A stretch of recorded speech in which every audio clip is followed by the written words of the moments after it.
আমি ভূত। কি বিশ্বাস হচ্ছে না তাই তো?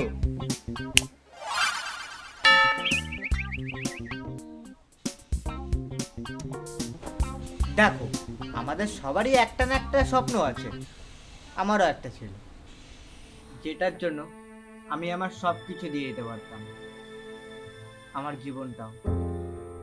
সারাদিন শুধু গান গান আর গান, গান আর গিটার, গান আর গিটার, এছাড়া কিচ্ছু বোঝেন না বাবু। এদিকে দেখো দাসবাবু ছেলেটাকে দেখো, সরকারি চাকরি করে 20,000 টাকা মাইনে পাচ্ছে। এদিকে আমার ছেলে ঘরে বসে আছে বেকার। হ্যাঁ, কিচ্ছু বলার নেই। আজকে ওকে বেছে নিতে হবে যে ও কি চায়। ও যদি গান করতে চায় তাহলে গান করতেই পারে, আমার কোনো আপত্তি নেই। কিন্তু ও যদি গানকে বেছে নেয় তাহলে আমি ভেবে নেবো আমার ছেলে আজকের থেকে মরে গেছে।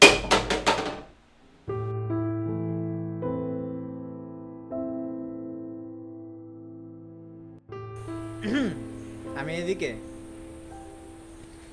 আমি তো হার মেনে নিলাম, কিন্তু তোমরা হার মেনো না জানো।